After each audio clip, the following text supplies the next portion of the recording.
안녕하세요. 최근에 아파티닙의 간암 2차 치료제 임상시험 결과가 나왔습니다. 다른 약물과 비교해서 좋을까요? 나쁠까요? 2차 치료제는 바이엘의 스티바가와 일라이릴리의 사이람자, 그리고 엑셀리스의 카보메틱스가 있습니다. 비교해보겠습니다. 당연히 직접 비교가 아닌 간접 비교입니다. 먼저 바이엘의 스티바가입니다. 리고라페닙이라고도 부릅니다. 리고라페닙의 임상시험 정보를 보면요, 2017년 6월에 임상시험 결과가 게재가 되었습니다. 스폰서에 베이어라고 적혀 있는데요, 베이어가 바이엘입니다. 1863년에 창립되었으니까 꽤 오랜 역사를 자랑하는 제약바이오 기업입니다. 역사가 오래된 글로벌 제약회사는 히트를 치거나 유명한 약이 있습니다. 바이엘은 바로 아스피린을 발명한 회사로 유명합니다. 아직도 많이 사용하는 약이죠. 무려 1897년에 발명되었다고 합니다. 100년이 넘는 역사를 자랑하는 아스피린이죠. 특징적인 것은 하나 더 있는데요, 바로 독일 기업입니다. 바이엘의 스티바가의 간암 2차 치료제 임상시험 결과를 보겠습니다. 573명이 등록되었습니다. 843명의 환자들이 스크리닝 되었는데요, 이 중에 270명은 적합하지 않아서 제외하고 573명을 대상으로 임상시험을 진행하게 됩니다.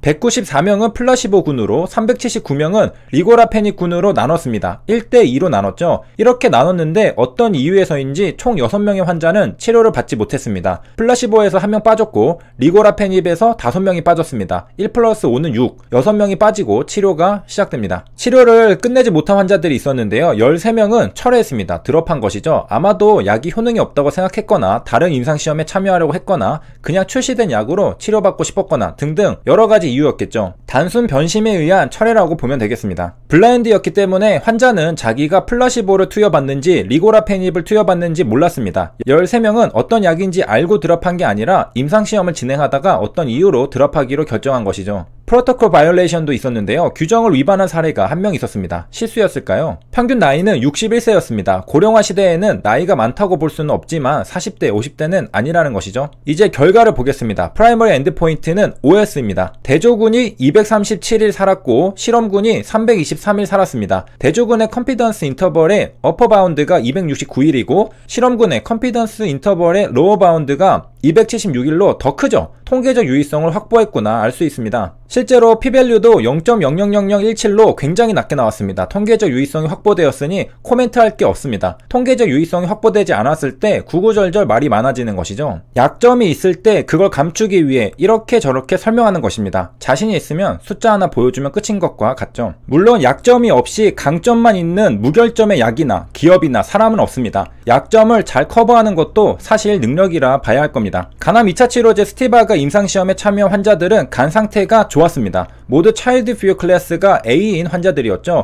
클래스 B가 포함된 아파티닙 간암 2차 치료제보다 좋은 조건이죠. 이 점을 감안해서 간접 비교해야 합니다. 간암 2차 치료제 아파티닙 임상시험의 OS는 실험군 8.7개월 대 대조군 6.8개월이 나왔습니다. 약 2달 차이입니다. 간암 2차 치료제 스티바가 임상시험의 OS는 실험군 323일 대 대조군 237일이 나왔습니다. 100일 정도 차이 나니까 약 3달 차이입니다. 여기에서 스티바가의 323일을 개월수로 변환하면요 10.6개월이 나옵니다. 비록 간접 비교지만 여기에서 아파티닙의 OS가 모자란다는 것을 알 수 있습니다. 아파티닙의 OS는 8.7개월인데 스티바가의 OS는 10.6개월이죠. 2달 정도 모자랍니다. 스티바가가 아파티닙보다 좋은 약인 걸까요? 아파티닙의 약점이라 볼 수 있지만 이건 왜 그런지 설명할 수 있습니다. 환자 상태가 아파티닙이 더 안 좋았다는 것이죠. 스티바가 임상시험에서 실험군이 대조군보다 3달 정도 더 오래 살았는데요, 아파티닙은 2달이고요. 아파티닙 임상시험의 환자 상태가 더 안 좋은 것을 감안하면 얼추 비슷한 게 아닌가 생각해 볼 수 있습니다. 아파티닙 임상시험에 참가한 환자들이 간 상태가 더 안 좋다 보니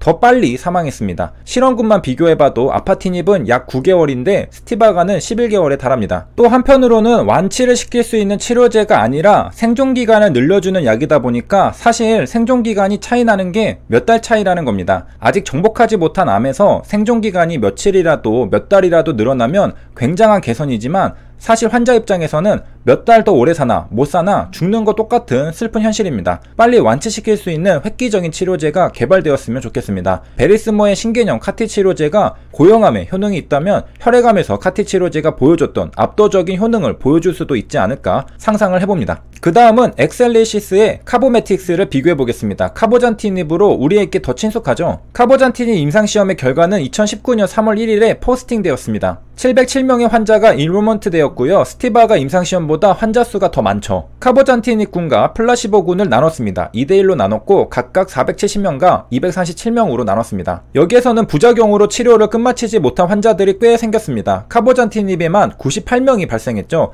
2대1로 그룹을 나눴는데 부작용 발생 비율은 10대1 정도가 됩니다. 그러니까 카보잔티닙은 부작용이 꽤 큰 약물이라는 것을 알 수 있죠. 부작용이 있다는 측면에서 리보세라닙의 상대가 안 될 것을 추측해 볼 수 있겠습니다. 카보잔티닙 임상시험에서도 평균 나이는 60대입니다. 스티바가는 61세였고 카보잔티닙은 64세죠. 프라이머리 엔드포인트는 OS입니다. 실험군이 10.2개월 대 대조군이 8개월입니다. 약 2달 정도 오래 살았죠. 아파티닙과 비슷합니다. 아파티닙 투여군의 OS가 8.7개월이었는데 카보잔티닙 투여군의 OS는 10.2개월이고 스티바가의 OS가 약 10.6개월이었습니다. 그런데 대조군과의 차이는 아파티닙은 약 2개월, 카보잔티닙도 2개월, 스티바가가 3개월이었습니다. 물론 이렇게 직접 비교를 하는 건 주의해야 합니다. 그러니까 간암 2차 치료제로 사용한 세 가지 약물을 요약하자면 보통 OS가 10개월 수준이 이고 실험군과 대조군의 차이가 약 2개월 난다는 것이죠. 스티바가도 OS가 11개월, 카보잔티닙도 OS가 10개월로 아파티닙보다 높은 이유는 역시 카보잔티닙도 차일드 퓨어 스코어가 A 클래스인 환자들만을 대상으로 임상시험을 진행했기 때문입니다. 간 기능이 양호한 환자들이죠. 간 기능이 양호하니까 전반적으로 오래 살 수 있는 겁니다. 그리고 대략적으로 A 클래스와 B 클래스 간의 생존 기간은 약 2달 정도 차이가 나는구나 생각할 수도 있죠. 중요한 사실은 아파티닙은 B 클래스를 포함했음에도 통계적 유의성을 확보했다는 사실입니다. OS 개선이 있었죠. 그리고 우리가 방금 본 카보잔티닙의 임상시험 결과는 2018년 7월에 한국 뉴스 기사에서도 다뤄졌었습니다. 왜냐? NEJM 온라인판에도 실렸기 때문입니다. NEJM이란 New England Journal of Medicine으로 임팩트 팩터가 1등인 세계적인 의학 저널입니다. 여기 온라인판에 실렸다는 거니까 아마도 NEJM은 아니고 NEJM 자매지겠죠. 그리고 재미있는 사실은 카보잔티닙도 리보세라닙과 마찬가지로 VEGFR2 인히비터입니다.